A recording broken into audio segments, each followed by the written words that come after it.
bem-vindos ao projeto Viva a Vida com Diabetes. Eu me chamo Ticiane Gonçalves Bove, sou nutricionista, mestre e doutora em Ciências Médicas pela Faculdade de Ciências Médicas da Unicamp, sou educadora em diabetes pela International Diabetes Federation e pesquisadora, colaboradora no Centro de Pesquisa Clínica da Universidade Estadual de Campinas. Hoje a nossa aula será sobre alimentação no diabetes. Bom, o que caracteriza o diabetes? O diabetes é quando eu tenho um estado de hiperglicemia. O que é essa hiperglicemia? É o excesso de glicose no nosso sangue. Esse excesso de glicose ele pode acontecer por uma deficiência na produção de insulina, que é o hormônio responsável por carregar essa glicose para dentro da célula, ou acontece uma resistência à ação da insulina. Como nós podemos ver no nosso quadro, a insulina é um facilitador para colocar a glicose dentro da célula. Quando eu não tenho insulina ou quando eu não tenho quando tenho uma resistência à ação da insulina, a glicose fica fora da célula e fica mais lá no nosso sangue, caracterizando a hiperglicemia. Bom, nós temos diferentes tipos de diabetes, diferentes tipos de diagnósticos. Os mais comuns são o diabetes tipo 1, que tem uma recorrência maior entre crianças e adolescentes, é caracterizado por uma doença autoimune, então existe aí uma exacerbação do sistema autoimune, um estímulo muito grande, e esse sistema imune acaba atacando as células beta do pâncreas, que são responsáveis pela produção de insulina. Então existe aí o excesso de glicose no sangue, porque nós não temos a produção de insulina. No caso do diabetes tipo 2, ele já é mais caracterizado pela resistência à ação da insulina. O indivíduo ele tem hiperglicemia, mas isso acontece não pela falta de produção de insulina, mas sim porque a insulina não age de maneira adequada no organismo dele. Ao longo do tempo, essa produção de insulina também pode falhar. Então, esse indivíduo também pode ter hiperglicemia, tanto pela resistência à ação da insulina, quanto pela falta de produção de insulina. Nós também temos o estado que é o pré-diabetes. Ele antecede o diabetes tipo 2. Nesses casos, a pessoa ainda produz insulina, no entanto, nós já começamos a observar uma resistência à ação da insulina. As glicemias não ficam tão altas quanto no diabetes tipo 2, mas já ficam mais altas do que os padrões normais. No caso do diabetes gestacional, ele é um período durante a gestação onde tem uma resistência maior à ação da insulina provocada pela alteração dos hormônios durante a gestação. Então, a gestante pode cursar com hiperglicemia durante o período gestacional. Isso acontece geralmente a partir do segundo trimestre de gestação.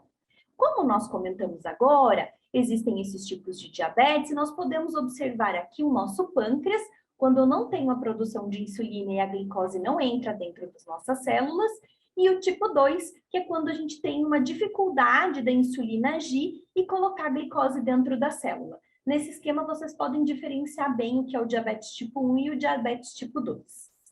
Quais os sintomas mais característicos do diabetes? Urinar com frequência, perda de peso, falta de energia, sede excessiva, aumento do apetite, porque essa glicose não está entrando dentro da célula, a gente está perdendo energia, então se sente uma fome muito grande. O urinar com frequência vem porque a gente precisa excretar o excesso de glicose que a gente tem no nosso sangue, e aí isso é excretado através da urina. Pode acontecer mais infecções, principalmente infecção urinária, por exemplo, porque o micro-organismo pode aproveitar a nossa urina um pouquinho mais adocicada e úmida e se proliferar em quantidades muito grandes e promover infecção urinária. Um cansaço e um sono excessivo por conta da falta de energia, uma vez que a glicose também é uma das nossas fontes de energia, a principal fonte de energia. E se nós não colocamos ela dentro da célula para ser metabolizada, nós ficamos com falta de energia. Então, o cansaço e o sono excessivo podem ser um dos sintomas do diabetes. E a visão turva. O excesso de glicose pode causar essa visão um pouco mais turva, tanto no diabetes tipo 1, quanto no diabetes tipo 2, quanto no pré-diabetes.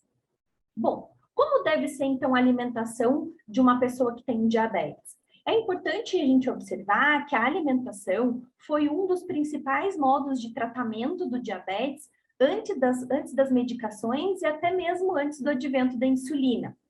A alimentação é um grande desafio porque a maior parte dos indivíduos tem certa dificuldade em incorporar hábitos alimentares saudáveis ou tem falta de informação para que tenha uma alimentação mais adequada. Então, a alimentação, ela exerce um papel bem desafiador no gerenciamento do diabetes, mas ela não precisa ser tão complicada a ponto de que isso interfira na vida do indivíduo. É isso que nós vamos falar um pouco hoje.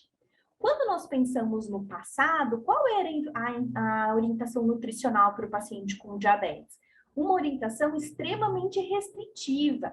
Então, esses indivíduos, eles eram orientados a consumir pouquíssima quantidade de alimento, a maior parte dos grupos alimentares era restrito, principalmente o carboidrato. Então, os indivíduos passavam por períodos até de inanição ou deficiência de nutriente por conta da restrição alimentar.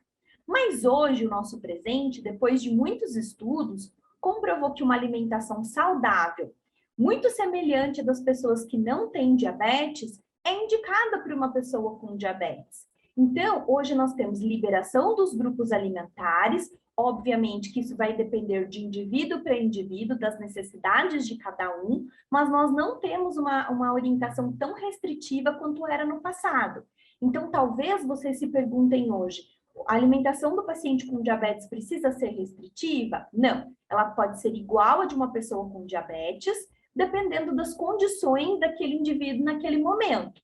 Se ele está mais hiperglicêmico, se ele está menos hiperglicêmico, se ele tem alguma doença associada, como, por exemplo, obesidade, hipertensão. Então, a alimentação ela vai ser delineada e orientada de acordo com a necessidade de cada indivíduo e de acordo com a doença que estiver associada ao diabetes.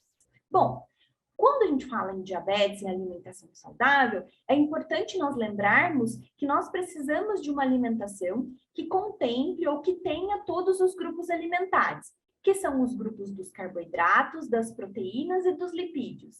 E dentro desses grupos alimentares, nós temos as vitaminas e minerais. Os grupos alimentares que mais exercem impacto sobre a glicemia do indivíduo com diabetes são os carboidratos, mas nós vamos ver que as proteínas e os lipídios também podem exercer influência. As vitaminas e minerais não impactam negativamente no controle glicêmico do paciente com diabetes, muito pelo contrário. Se nós tivermos uma alimentação rica em nutrientes, isso será um facilitador para o nosso organismo, que nós teremos um organismo menos inflamado e a insulina que o organismo produz, ou até mesmo aquela que precisa ser aplicada, como por exemplo no diabetes tipo 1, consegue ter uma ação melhor do que quando eu não tenho uma alimentação que contemple todas as vitaminas e todos os minerais. Bom, como nós falamos, qual é o grupo que afeta mais a glicemia do paciente com diabetes? O grupo do carboidrato. E quais são os alimentos que pertencem a esse grupo? Os açúcares, que nós podemos definir como a sacarose, que é o açúcar de adição, aquele que nós colocamos no café, podemos colocar no bolo, um agridoce. A frutose, que é o açúcar natural das frutas. E a lactose, que é o açúcar natural do leite. Sim, nós temos um tipo de carboidrato que vai ser quebrado e nos fornecer glicose, que vem do leite também. Nós também temos os amidos, que também, quando quebrados e digeridos, nos fornecem uma quantidade de glicose. São os cereais, como o arroz, o milho, o trigo, a aveia, o centeio, a cevada, as farinhas, como, por exemplo, a mandioca, o milho, os tubérculos, como a batata doce, a batata, o inhame, o cará, a mandioca, a mandioquinha, a batata baroa. As leguminosas, como os feijões em geral, seja carioquinha, seja preto, seja branco, a ervilha, a lentilha, o grão de bico e a soja. O que é importante também nós lembrarmos é que as fibras, elas também são um tipo de carboidrato, só que elas não são digeridas pelo nosso organismo.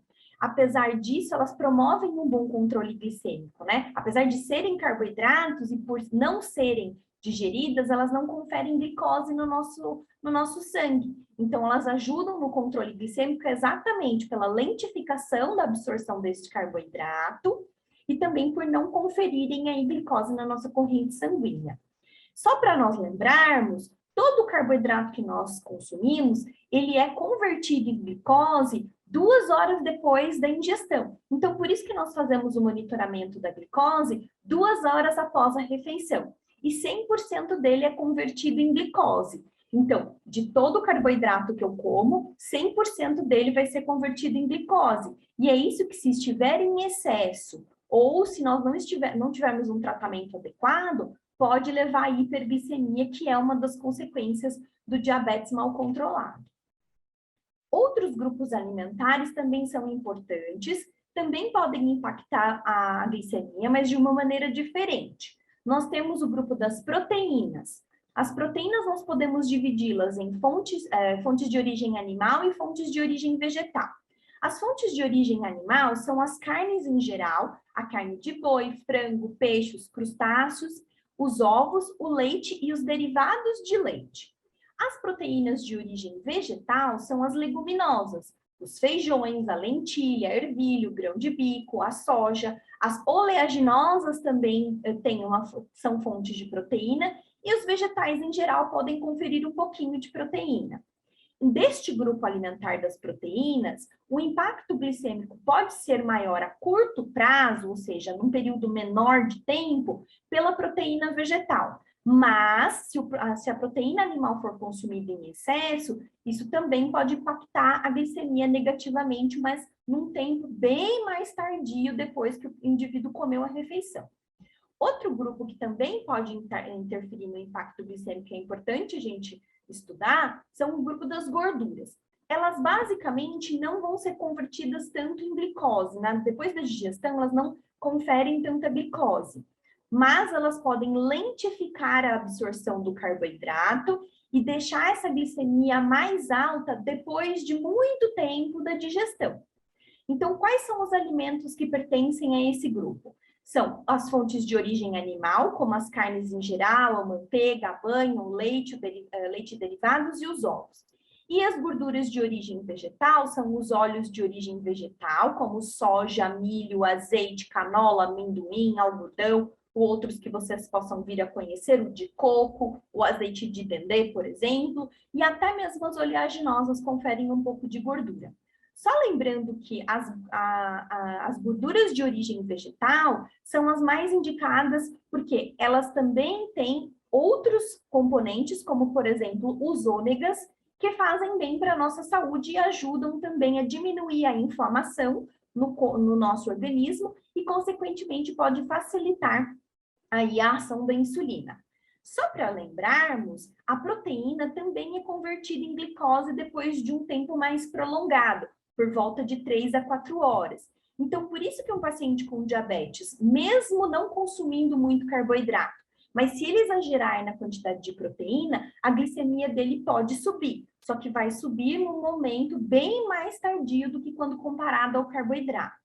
As gorduras, como comentado anteriormente, elas acabam não sendo convertidas em glicose como o carboidrato e a proteína, mas elas vão dificultar aí a absorção do carboidrato, fazendo com que essa digestão se prolongue por mais tempo, provocando uma hiperglicemia bem mais tardia. Às vezes, essa hiperglicemia pode acontecer por volta de 4, 5, até 9 horas após a ingestão de algum alimento. É só nós lembrarmos, quem tem diabetes, por exemplo, que comeu pizza numa noite, a glicemia ficou boa 2 horas depois, só que depois acordou com hiperglicemia. Isso acontece por conta da lentificação da digestão do carboidrato, por conta da proteína e da gordura, por exemplo, que tem no queijo ou em algum acompanhamento da pizza. Bom, quem tem diabetes precisa restringir algum grupo alimentar? Não, mas é importante que nós façamos escolhas corretas. Quando nós pensamos nas frutas, verduras e legumes, eles são importantes para a nossa alimentação porque eles são ricos em fibras, eles têm um carboidrato de absorção mais lenta, principalmente aqueles que têm uma quantidade maior de fibra, e eu consumo a fibra, então por isso consumir as frutas com casca, por exemplo, porque eu aumento o teor de fibras, e eles têm uma baixa quantidade de calorias, principalmente os vegetais. Então, eles não têm tanto carboidrato, ajudam na lentificação da absorção do carboidrato, da digestão do carboidrato, e são ricos em vitaminas e minerais. Então, eles são importantes para o nosso consumo também. Nós não precisamos restringir o consumo de frutas. O que nós precisamos é encaixar a fruta de uma maneira correta, como, por exemplo, nos intervalos entre as refeições, para que não haja um excesso de alimentos que serão convertidos em glicose na nossa corrente sanguínea. Por exemplo, evitar consumir na mesma refeição uma grande quantidade de arroz, macarrão, milho, e depois comer uma fruta que tenha bastante carboidrato, como, por exemplo, uma manga, ou comer um excesso de fruta nessa mesma refeição. Quando nós pensamos nas frutas, o ideal é que as frutas sejam consumidas in natura. Os sucos, nós devemos evitar porque eles têm uma grande quantidade de carboidrato e tem pouca quantidade de fibra, porque eles são coados e nós descartamos as fibras fora.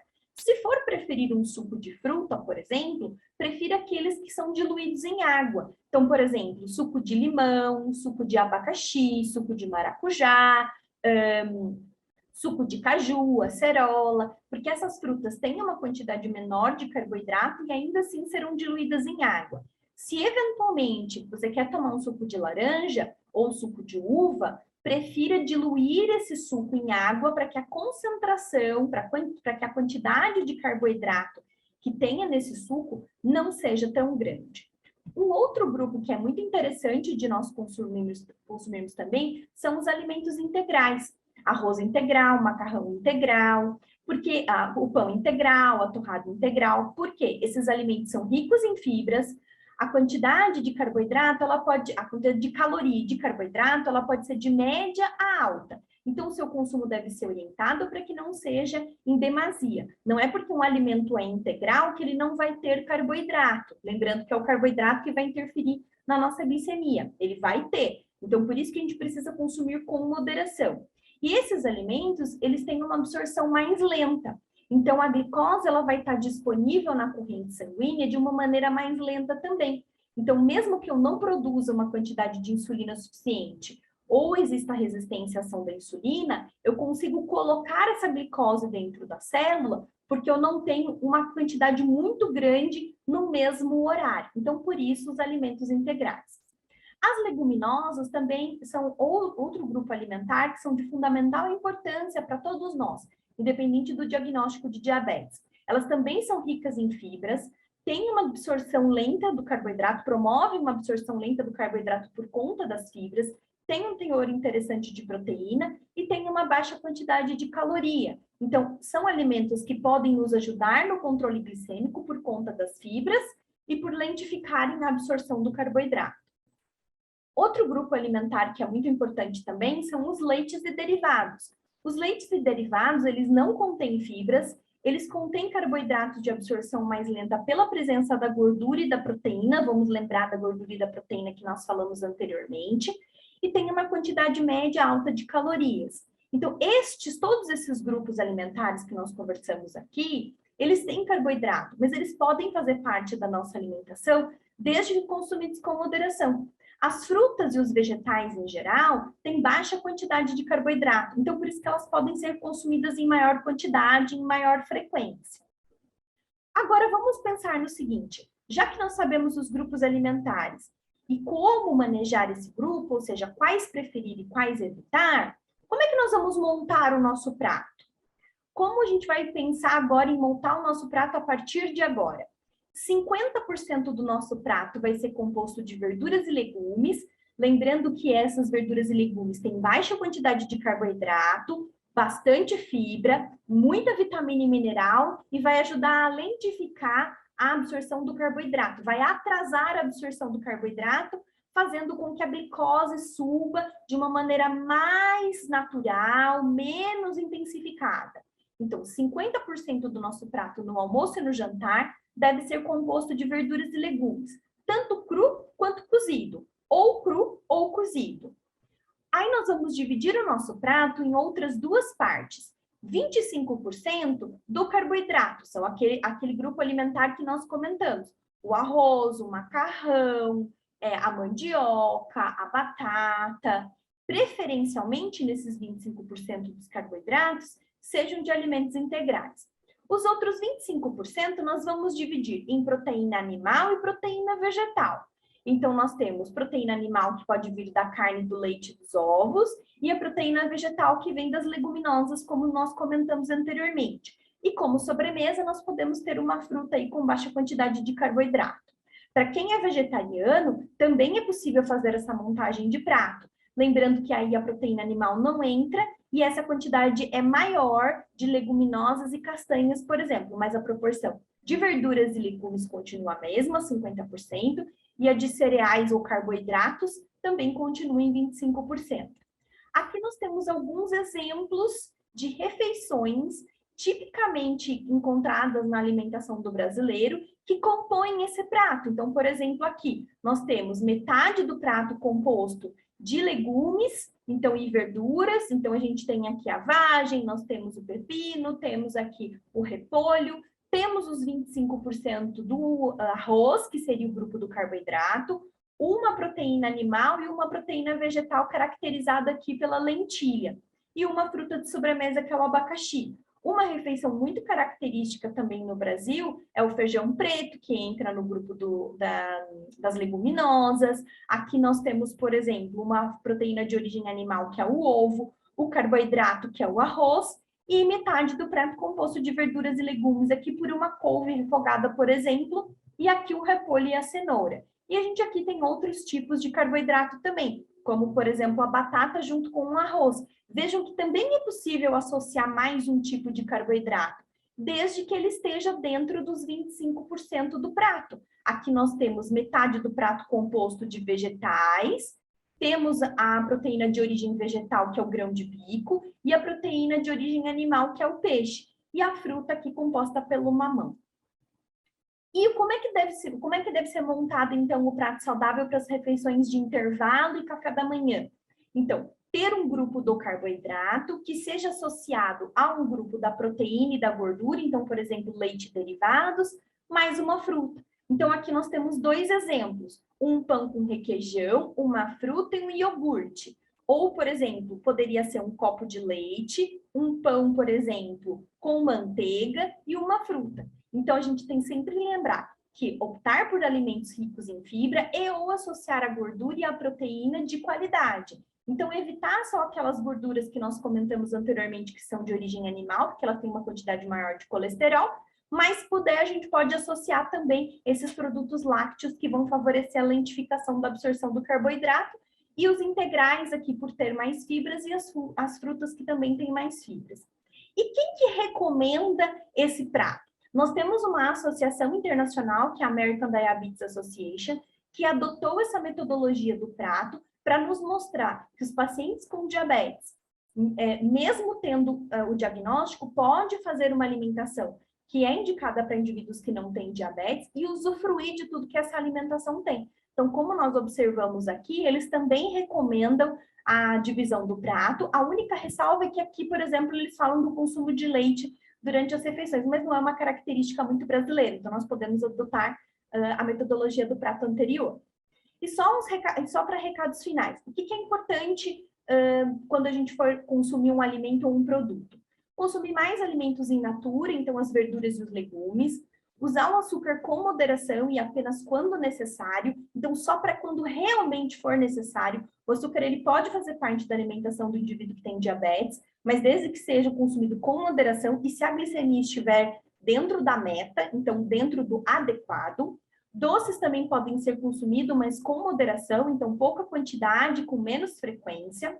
Avaliar a necessidade de um produto diet ou zero, nós vamos falar disso nas próximas aulas, mas nem sempre um produto diet, light ou zero é indicado para uma pessoa que tem diabetes. É importante a gente ler o rótulo com muita atenção, para que nós possamos consumir um produto que não tenha grande quantidade de carboidrato, que não impacte a nossa glicemia de uma maneira negativa. E é importante não excluir os grupos alimentares da sua alimentação. Procure atendimento nutricional para que você seja bem orientado e consiga ter uma alimentação saudável sem muitas limitações e desmistificando muitas crenças em relação ao diabetes. Essas são as fontes das quais essa apresentação foi feita, a referência. Fica aqui o meu muito obrigado, um agradecimento pelo convite para participar desse projeto tão importante e os meus contatos. Fico à disposição. Até mais e tenham uma alimentação saudável. Tchau, tchau!